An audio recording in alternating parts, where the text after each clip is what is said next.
Welcome back to another episode of SaaS Buyers Club. I'm your host, Omeed. I'm a corporate lawyer that helps SaaS founders with anything that has to do with contracts, raising VC, exiting your business. If it has to do with contracts, that is what I help SaaS founders with.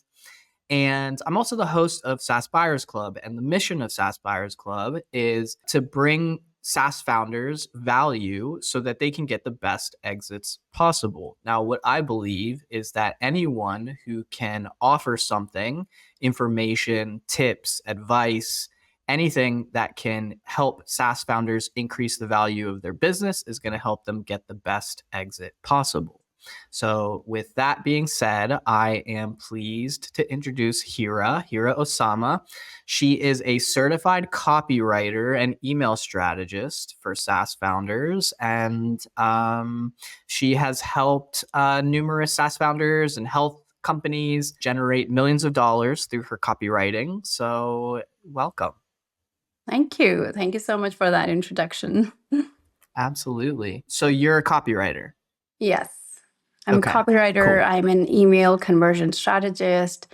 And yeah, I work with SaaS and health-focused brands, and I help them increase their conversions. I help them keep their audience engaged. And yeah, that's what I do. Cool. So tell me a little bit more about yourself. How did you become a copywriter? What's your background look like? Yeah, okay. That's how I became a copywriter and how I became an email copywriter are basically two different stories, because funnily enough, I never wanted to do emails in the beginning. And I was like, oh, everyone is, becoming an email copywriter. I don't want to do that. I want to do something else. And I wrote a couple of blogs in college, but then I actually restarted my journey in 2016. That's when I started learning about copywriting. And during that time, social media was all the craze. And, I thought that the biggest problem at that point was having a personal brand and having a social media presence. So I got my first gig as a social media strategist for an award-winning educator and author based in the US. And that was around the time, and I knew sort of nothing, and I was just learning on the job. And this person was so kind enough, and we actually ended up working for 2 years or something. I used to write her blogs. I used to do her LinkedIn, Twitter, Facebook, Instagram, all of that, video editing, content, everything. And during that time, there were a couple of tweets that went viral and stuff like that. And that really helped sell her books.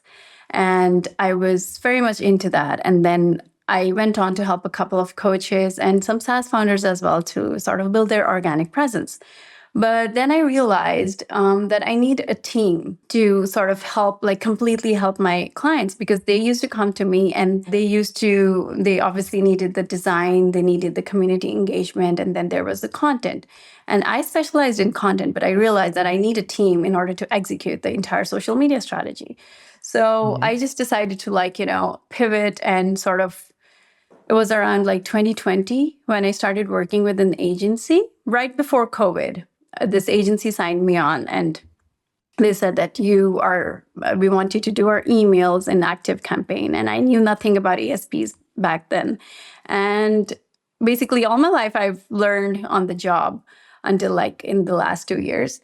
So I started writing emails for them. And it was during COVID when nothing was, functioning. You already know that. And, everything was just going down. And during that time, we were working with a nonprofit. In that year, we raised around $70,000 with emails and funnels, a couple of funnels on LaunchGood.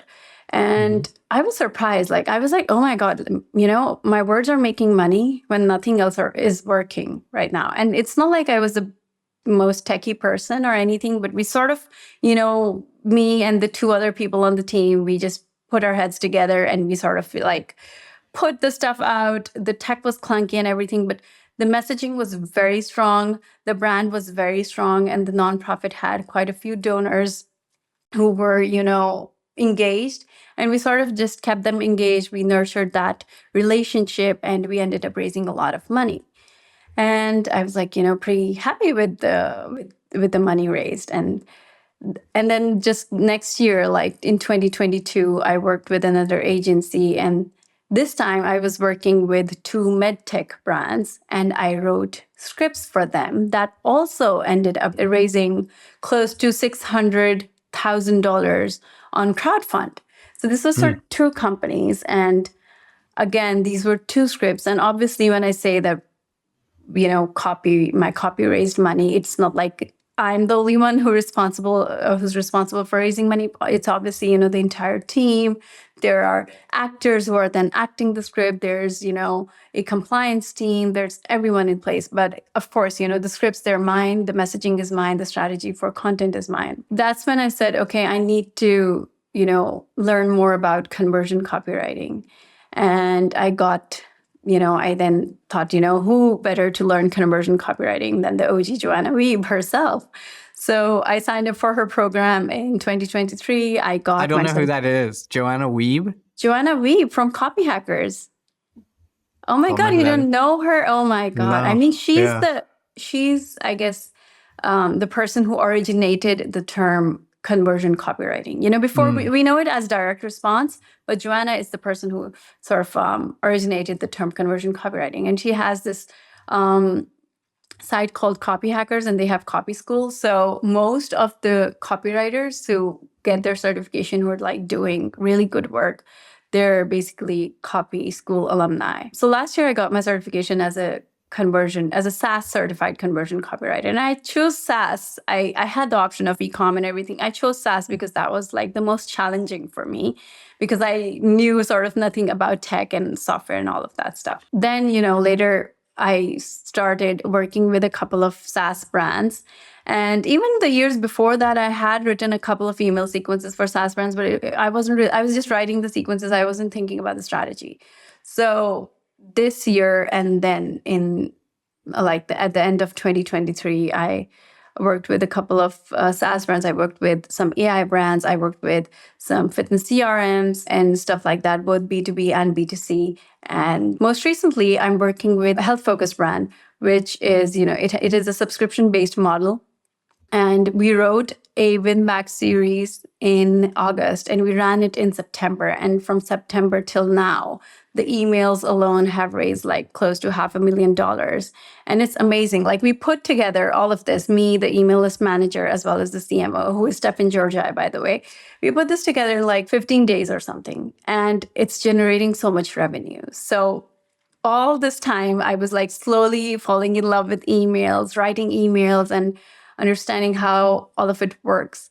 And I have been talking to a couple of SaaS founders, a couple of product developers, and I've been understanding their pain points, and, what they think about emails, because I want to come from a place of like really being able to help them and really being able to guide them, if email is what they need in their journey right now, and what sort of emails they need, and when to send those emails and who to send those emails, like figuring out all of that stuff.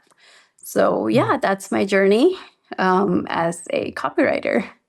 Cool. Thanks for sharing. I love that. My favorite part of the story was where you made a whole bunch of money for people, because that's always fun. That's awesome. Yes. And I can see that you are like, that's kind of the part of the story that like lit you up a little bit. So I can see that it's important to you to help your, the people you work with benefit in that way. Yeah. I agree. Yeah. I mean, all the business owners that I've worked with, whether they're agency owners, whether they're SaaS founders, whether they're developers, I have huge respect for them because they're really hard workers. I mean, you have so many guests on your podcast, and you might have noticed that SaaS founders are some of the most hardworking people that we have on this planet. And they're like, no bullshit. They're very focused. And I sort of, when you're working with someone like that, you have to be, you have to come from a place of solutions and not just, like telling them stuff that they don't need. So I got a couple questions for you. Okay. So the first thing is, what are some of the pains that you see SaaS founders have in the space with respect to conversion copywriting? Yeah. Well, the pains are not really, I wouldn't say that they know that it's, around conversion copywriting, but conversion copywriting is something that can solve those pains. Mhm. So a couple of pains would be not being able to connect with the reader, with the users in a way that the users become their like loyal raving fans. So I guess there's a disconnect in messaging. And we all know that, talk about the benefits, talk about, the problems that you solve and stuff like that. But the thing is that SaaS products have so many users. They're like 30, 40,000 people signing up every month. And it is so difficult to like have a personalized communication, a personalized relationship with each one of them. It's not like you have like 10 clients that you can manage.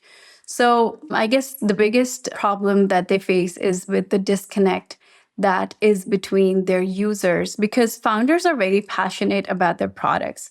And a couple of founders that I've worked with were actually the developers as well. So they're very passionate about their product. They're like, this is our story, this is what we did, and this and that. But in being so passionate, sometimes they make the mistake of in their emails or in their copy only talking about their product, like our product, our company, we did this and we did that. And they're not coming from a place of the user who might be thinking that, okay, yay for you, but what does it do for me? And Mm. that's basically the disconnect that I guess with conversion copywriting, you invite the user, you invite the reader into the room, and you basically formulate your copy from the user's perspective. You only focus on that one message that the user needs to hear in order to make that decision to move forward with the action that you want them to take. So if you want them to sign up, you just want to talk about that one core message that would make them sign up, and not about all of the fluff. And you might have noticed this yourself when you sign up for a SaaS newsletter. They're talking about so many things sometimes. And then, you sort of feel that disconnect that, okay, this is not what I need right now. So when a user reads your email, ideally it should be like, okay, this is exactly what I needed. I know what I have, what I wanted to learn, and I know what my next step is.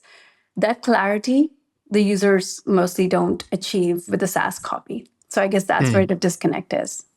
Gotcha. So what I hear you saying is the disconnect is the founders are disconnected from their users in the sense that oftentimes their copy is like very product focused as opposed to like user solution focused. Yes. Yeah, and it's also not the founder's fault in any way. I mean, it's not the founder's job to connect with the user. It's a messaging strategist or an email strategist or whichever content strategist you have on the team. It's basically their job. So it's not like it's the founder's mistake or it doesn't reflect on them because they're so passionate about their users and their product and everything. Like that passion sometimes like blinds them, honestly.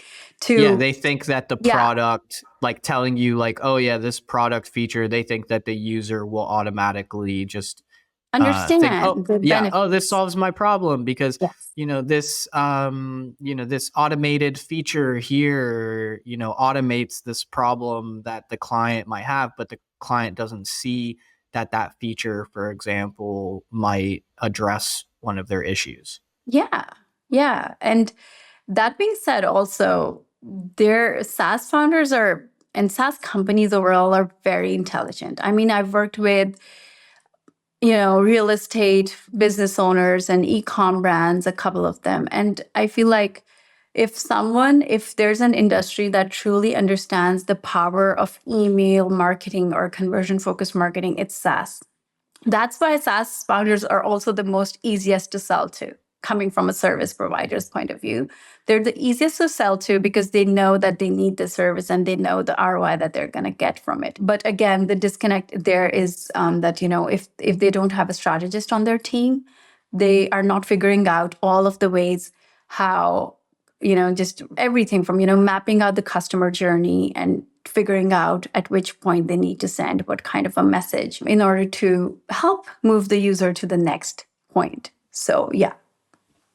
Got it. So I hear the gap here. The gap is, for some SaaS founders, the product focus makes it so that their marketing, their outbound marketing, for example, their cold emails or their emails in their email campaign may not be speaking specifically to what their audience might be looking for, in that you need to, spell it out much more directly.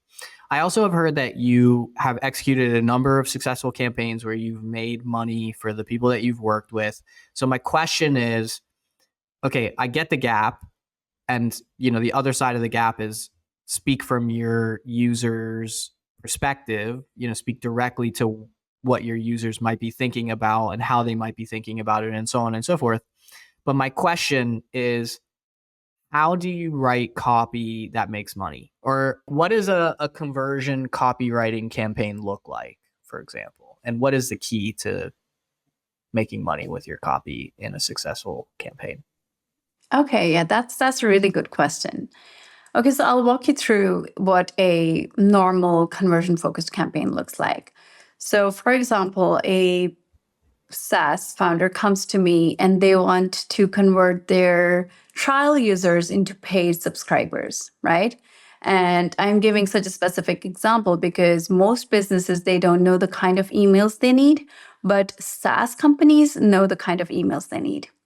Sometimes they even know, like, we're going to send it to this segment and we're going to send this many emails and all of that stuff. So if a SaaS company comes to me and they say that, they want to convert their free user to a paid subscriber, first, I'm going to sit down and I'm going to map out the entire customer journey, not just from like free to paid, but what happened before then and what's going to happen after them. So where is the user coming from? And the users may be coming to us from different channels. They might be coming from an ad. They might be coming from a webinar. They might be coming from, signing up for a demo or something. So we have to take that into account. And I literally just use like pen and paper to map out the journey. And it looks like sort of a flow chart that is going around in all ways. So I'll first enter the point of, when they enter the journey, what happens next, at which point do they start the trial, what happens when they start the trial, what options do we have, and what happens when the trial ends. So you have to basically figure out, before you're writing an email, you have to figure out, like, what is the goal of this campaign? What is the goal of this email? Even if it's a single email in the campaign, what action do we want the users to take next? And what happens if they don't take that action? What then? Because it's the truth that, only like 10% of your users are going to convert. The 80% of the audience that's still interested in your product, but they're gonna be, stuck in the middle. What are you gonna do with that audience? So a sequence is not generally just like, 3 emails that are going to be sent on Monday, Thursday, and Saturday. It's not like that. It's like, it might turn into like three versions of the same sequence that might go out. Like a different one will go out to someone who has come to us from a webinar. A different one will go out to someone who has who signed up after, looking up at a demo or something. So you have to figure all of that out. Once you have mapped out the entire journey, then you figure out, what action do I want them to take? What are their options? If the trial ends and the user still hasn't subscribed, then do we offer them an extension of the trial? Do we send them a follow-up email from the CEO or the founder, asking them, hey, what's wrong? You seem pretty interested. Is there something, that we can do for you or something like that? So you have to consider like all of your options. The writing part, the email writing part, comes at the very end, and that's like the 20% of the entire project. And that in itself, for me, the most important thing is that each one email should have, because SaaS emails are like non-pushy, they're non-salesy, they have a specific brand voice, they're shorter than your usual like personal brand emails. And for me, SaaS emails, one email need to have just one core message. You don't want to confuse the user with too many different things. Just add that one message. If they need, at this point, what they need is to see like social proof, then just maybe send them a customer testimonial, just, a CTA that, hey, this is what you get if you sign up with us. So for me, like having that just one message per email for one reader that is focused on one reader, that's, the key formula to make your campaign successful. Got it. So I'm going to just recap real quick. So start with the user journey, the flow. Identify the action that you want the person to take. Like, what is it that you want them to do? And then draft the emails, with one specific idea. Or message, yes. Yeah. Core idea. And also or identify message. What happens when the user doesn't take the action that you want them to take, because that's going to happen more often than not. And then you'll be stuck like, okay, so what next? So again, that's all of the stuff that you need to think about before drafting your campaign. Cool. Love it. And why is it important? Why should we care about the user flow? Why should we care about where the user has come from? Like, why should founders care about mapping the user journey?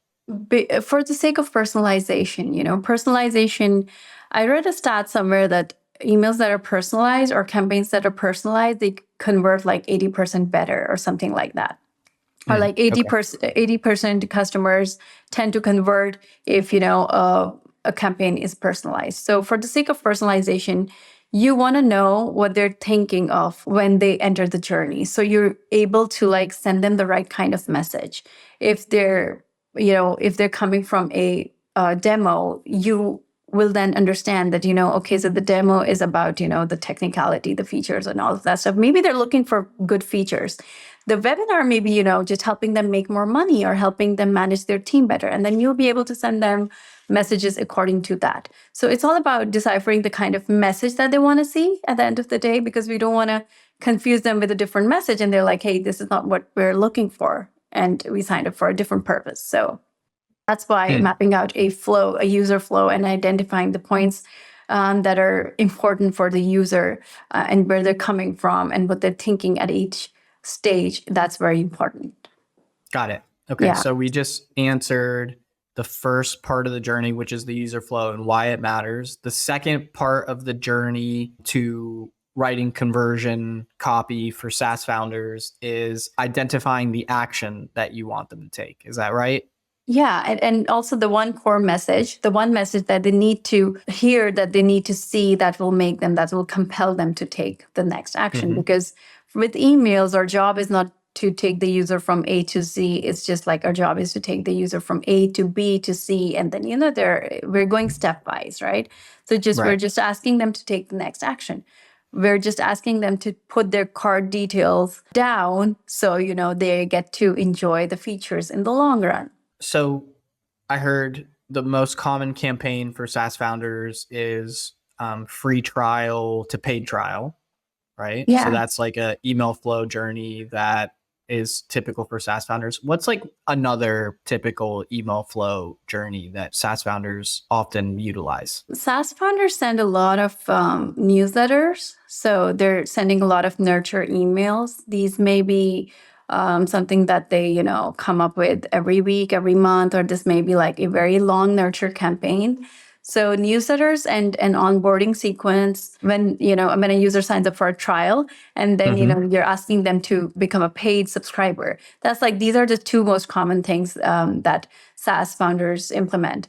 But I think an even bigger opportunity is when the customer turns into a paid subscriber. That's when you need to send them a long nurture sequence that keeps them busy, that keeps them excited for your new features and all of that stuff to reduce the churn rate. So while SaaS founders do focus on the onboarding sequence and the newsletters, there are many different campaigns that you can implement in order to get more ROI. And I hear it sounds like SaaS founders overlook post-paid subscription email. Like your post-purchase. Campaigns. Yeah. Talk to me about that. What does that look like? So SaaS founders overlook it. What should they know? What should they be doing? Even if you look at from an investor's point of view, since you talked about that on your podcast, even investors, when they're looking to buy a company or when, they're looking to invest when a SaaS founder is looking for funding, they know that, investors look for points of traction. And simply your like email click-through rates and your email open rates, they're like a proof, living proof that, hey, our audience is so engaged. And then your nurture sequences, they keep the audience engaged, they can increase the customer lifetime value and all of that. But I think the most overlooked sequence is the retention sequence. When subscribers start becoming inactive, when they cancel the trial, when they, for example, they've bought the subscription, but they haven't logged in yet for a while now. All of those segments, there are some, they need to be nurtured, they need to be re-engaged, they need to be reactivated. And there are, a couple of reactivation campaigns and re-engagement campaigns that you can send over. And as I said before, a win-back series that I wrote made like $500,000 in 3 months.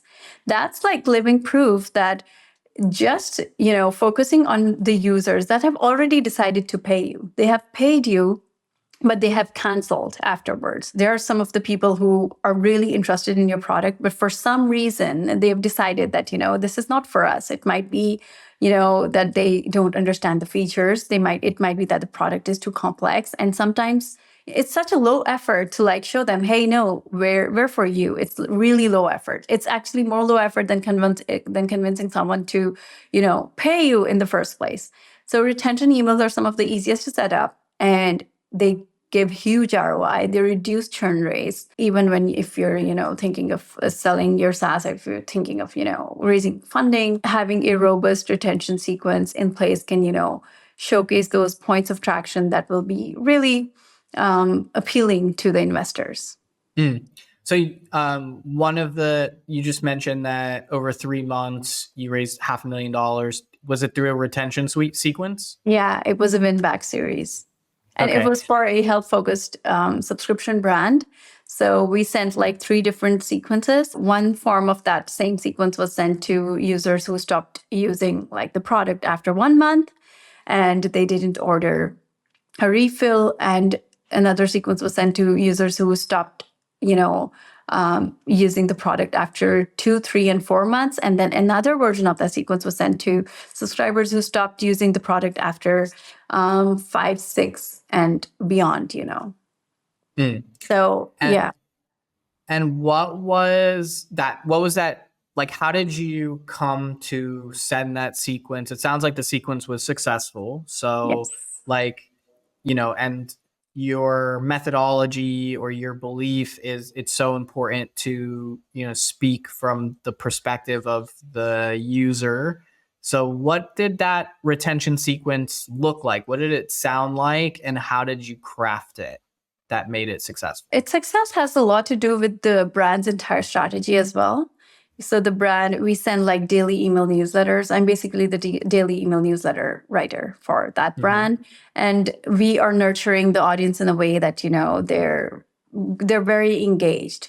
So there are a couple of different elements that made the sequence successful. Then we have like an amazing email list manager, an amazing CMO who is like strategizing and everything. But from my part, I made sure that the 3 sequences, because they're being sent to 3 different segments of the audience, my job was to make sure that we're getting the messaging right.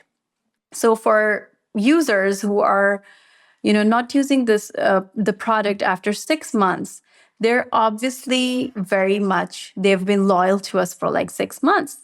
They've paid hundreds of dollars for 6 months and now they've stopped using. We need to know why. And the reason would be that they're not getting the kind of results that they are looking for. And at that moment, we need to find out, okay, so what are our options? Maybe we can ask them to talk to one of our doctors. Maybe we can ask them to adjust their program and stuff like that. And with people who stopped, ordering from us in like 1 month, they're not as engaged. They probably forgot. They're probably not as committed to their health goals and stuff like that. So you have to then decipher the kind of messaging that is sent out to each individual person. And again, really writing very simple emails. I believe that emails should be just plain text-based emails. Your subject line should be clear, attention grabbing, but not misleading at all. The CTA needs to be, I try to put my CTA in the first half of the email in this hero section that improves the click rates. And yeah, just, focusing on that one message and not, confusing the reader again. I know I sound repetitive, but it's so important. And I learned this the hard way because I used to cram everything in my emails. And ever since I started doing that, it's like, a magic lock just, pulled open. And now the readers are like engaging so much more with the emails. They're responding to emails, and I think it has a lot to do with, how busy we are. And when an email, we receive an email and it's simple, it's clear, the message that we want the user to receive, it's well received on their end. It has a lot to do with psychology. It has a lot to do with circumstances as well. Okay, this is great. I hear that you segmented the emails out. So there were 3 different emails. There was 6-month cancellation. There was 1-month cancellation. What was is the third one like never even? No, the first one was 1-month cancellation. The second one was 2nd, 3rd, 4th months cancellation. And the third one was 5th, 6th, and beyond. Got it. So, okay. Yeah. And talk to me about how SaaS founders should be thinking. Because I'm like putting myself in the shoes of a SaaS founder now, right? And it's like, cool. I understand that fact that at 6 months, a user, obviously might feel very differently about the software than, at 2, 3, 4 months feels very differently than, someone who canceled within the first 30 days, right? So what do the nature of the emails, like what does 6 months sound like? What are we saying to the user who canceled at 6 months? How does that sound versus how we're talking to someone who canceled in month 2, 3, and 4 versus how does it sound when we're talking to someone that canceled month, 1?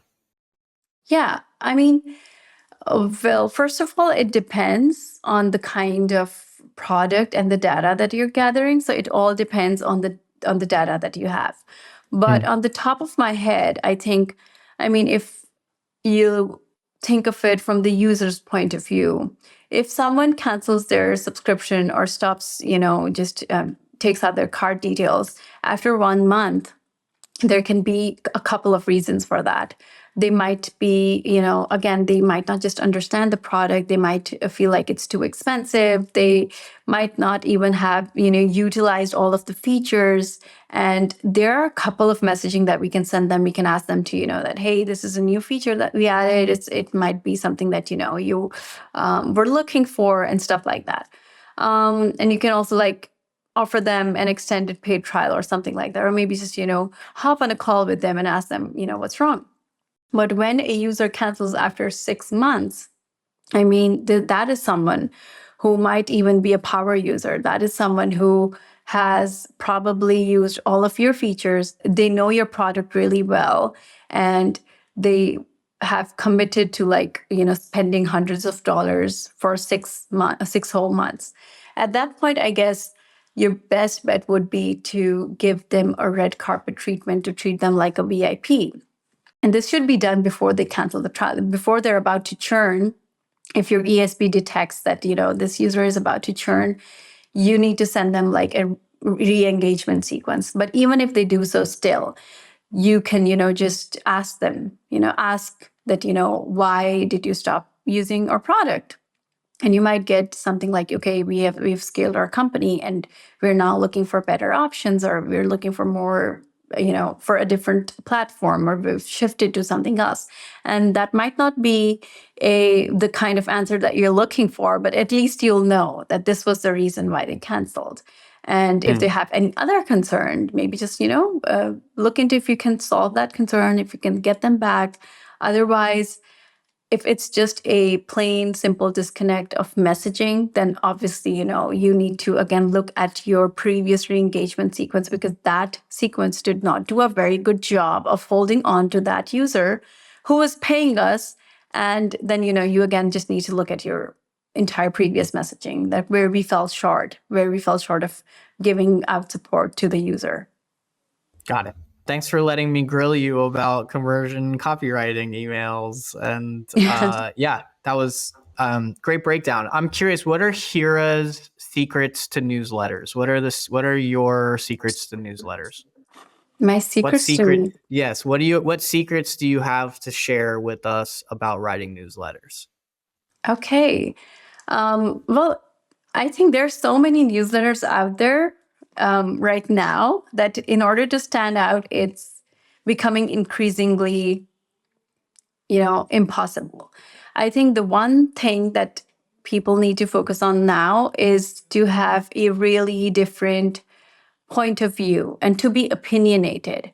So you can see newsletters that are just, reporting, giving out information, but even so, it is important to have a point of view. So I guess my secret to the newsletter would be to like have some sort of personalization, understand your audience, have a really good idea. Generic ideas are not going to work anymore. People are getting smarter, even with SaaS. You cannot just okay, just roll out a 2024 trends report or something like that and just go with it, or just maybe talk about your product all the time. You need to look at the bigger picture, look at what's happening around in the world, what's happening in the world of tech, and there's so many areas to explore. You don't even have to stick to what you are doing. This is some of the one of the biggest mistakes that people make is just sticking to the solution that they're offering and only like grilling that over and over again. You have to expand. If you're into tech, maybe talk about femtech, talk about sports tech, talk about the amazing research that's happening around us, because your reader is not only, we don't want the reader to read our newsletter to always, we're not selling them anything in the newsletter every single day. What we're selling them is a relationship. We're not selling them a click in the form of, just, buy something from us. We're also selling them, a chance to build a relationship with us as the product, as the company, to know that, we're here to provide the right kind of information at the right time. And again, having a bunch of opinions as a company is very important nowadays, because personal brands are, they're taking over the whole company persona. So even the companies, they need to have a personality of their own, and that can be reflected through their newsletters. And also, instead of sending, if you're like a company and you can afford to, instead of sending like one newsletter per week, try sending out at least 2, 3, 5, or daily newsletters. That's really going to amp up your engagement levels. Got it. So Hira's secrets to newsletters for today's SaaS founders is have an opinion. Yes. Okay. Yeah. So tell us more. Like, how do we do it? How do we have an opinion? I mean, the best way to do that is to either work with a brand strategist, because once you have any? your, I know plenty. Mm-hmm. I don't have a name on the top of my head, but I do know plenty. Got it. There are a couple of brand strategists out there. I have many in my LinkedIn, and they're doing amazing work. There's Justin Blackman. He's a really good brand voice strategist. I don't know if he does brand storytelling and all of that, but I think you need to sit down with a brand strategist and you need to figure out what your core values are. And beyond, we're helpful, we're friendly. No, not that stuff. Stuff like, what is your stance on politics? What is your stance on health? What is your stance on global, like climate change and policies and everything in between? And once you figure out how to have an opinion, then you need to figure out how to communicate that respectfully. What are some of the areas that you're not gonna, if you don't want to talk about politics, you obviously don't have to. You don't want to be, controversial. Creating controversy is something else. We don't want to do that. We're a SaaS brand. We're not a Kardashian or something. So just, not creating a controversy, but also like having opinions and knowing that, this is something that we take a stand on. And also like it's not just important to take a stand on something. It's also, you have to have those values in your company as well. There's this person, I don't know his full name, it's Tom, I think. And he talks about, how the company culture is for his own company. I think it's an agency. And every day he would come up with a new post, and he talks about, that, hey, we did this. I gave a chance to a beginner, and they turned out great and stuff like that. And there's always a lesson at the end of the day under that. And I still don't know what his business is about, but he's always on the top of my head when I open LinkedIn. And your goal as a founder is to stay on the top of the head of potential prospects and users, so that they develop a sort of relationship with you in a very natural way. It's not being pushed. You're not being pushy or salesy. You're not you're forcing yourself down on their throats. You're just having having conversations and opinions and sharing all of that. And also, founders need to talk more, SaaS founders especially. They're some of the smartest people, and they're some of the people that are most quiet, and they're not sharing ton of stuff outside of their product. And I think they need to talk more. Yeah. What do you mean by that? I mean, share, have your own personal profile, be active on that, do more interviews, focus on becoming the face of the brand. If you can manage to do that, and, allow more people to get to know you, and, just generally posting stuff on social media, and, all of that stuff, just building a personal brand. If you have the time, if you can hire someone to do that, that's something that SaaS founders should be looking into. Got it. And okay, so it sounds like the secret to Hira's newsletters are have an opinion, and the sub bullet under that is know your brand, get to know your brand. What stances does your brand take in terms of what opinions? If your brand was a person, what would it believe? What opinions would it have? What would it think about the Kardashians? What would it think about or whatever, whatever. Just take a stance on some things. I love that. That's so interesting. Treat your brand like a person and get to know your brand and what its voice sounds like, so that you can go out there and you can speak as your brand. And the secret to the newsletter is have a voice that's distinct, have a voice that stands out. This is a very concrete way for SaaS founders to understand. Obviously, they can go work with a brand strategist, but let's say they don't want to do this and they just listen to this episode. We've given them, a very concrete way. Put your brand in a seat across from you as if it was a person, and take it to dinner, get to know it, have a conversation with it. And that's important because that way your people can find you. But let's get even more concrete. Okay. So take a stand, know your personal brand, have an opinion. What goes in the newsletter? I heard you give a lot of examples. I heard you say okay, you could go into femtech, you can go into sports tech, you can go into all these other different things. But let's actually get more clear on how founders should think about what actually goes in the newsletter. Let's say they have an understanding of their opinions, they have an understanding of their brand voice.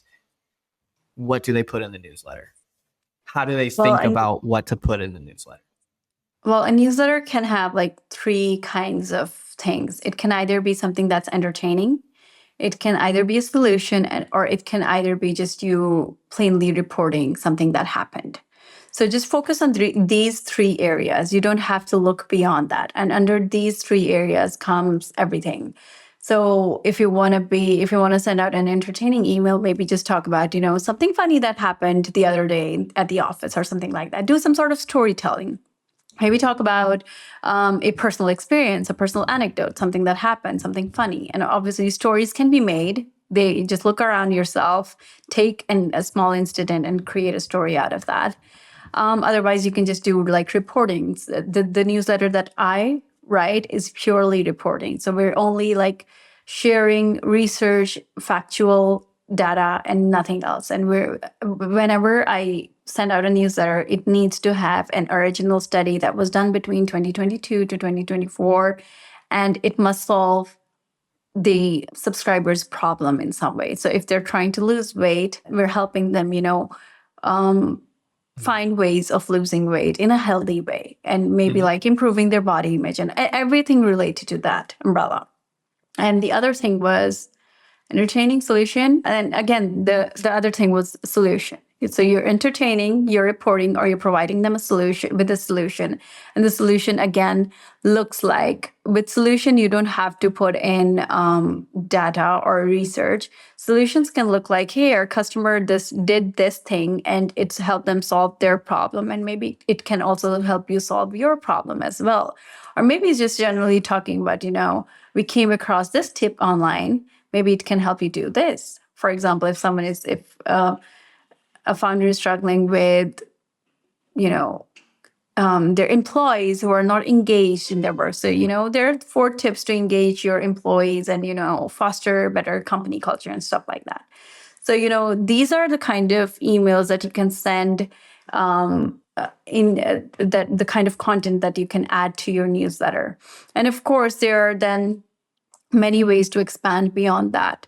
If you want to have, you can give out like podcast recommendations. You can give out, some of our best products, top used products, best used features, maybe like, the book that we read or something like that. Our founder is reading this book and, here are the key takeaways. So many areas that you can expand into, but like it should at least, offer a solution. It should either entertain or it should just, report. Yeah, reporting. Yes. I got you. Yeah. Cool. Yeah, love it. That is a very clear understanding of what people can actually put in their newsletters. We've got your secret to newsletters, which is have an opinion, have a voice, understand your brand. Love it. We've talked about how people can make money with their copy. Huge. Love it. And yeah, just a lot of really great topics covered on the show today. So thank you so much for your time, Hira. It was like really great to have you on the show. Is there anywhere specific people can find you? Is there anything that you can offer people? Just curious. This is like a great chance to, just let people know where they can find you. Yeah. Well, first of all, it was amazing doing this with you. And I was looking forward to it for like 2 weeks. So thanks so much for inviting me. And this was a great conversation.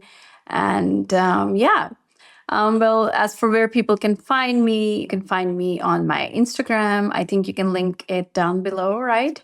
And my LinkedIn, I'm basically everywhere. I'm on Twitter as well. I have a newsletter called Keeping Up with the Conversions.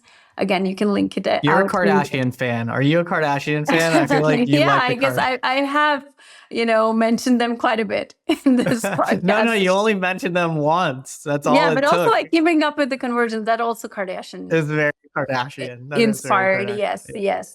And funnily enough, I've never seen their shows. So. Oh my God, that is funny. Yeah, but I do follow them on Instagram, so I guess that counts. I am a fan. That counts. That counts. Yeah, officially a fan here. That's hilarious. Yeah, and as for what I do, I guess, if a founder needs help with writing their daily email newsletters, their weekly newsletters, or maybe, writing lifecycle emails, I can obviously help with that, whether it's the strategy or the copywriting part. And yeah, that's what I do best. That's what I help founders with. And that's what I can help whoever's watching this with as well. Cool. Awesome. Yep. You'll be able to find her contact information in the show notes below, Instagram and LinkedIn and whatever else she wants to share. And for everyone out there, this was another episode of the SaaS Buyers Club. And thanks so much for watching. Make sure you like, subscribe, share, comment. Let us know what you liked about the show. Let me know who else you want to see on the show. And we'll see you next week. See ya.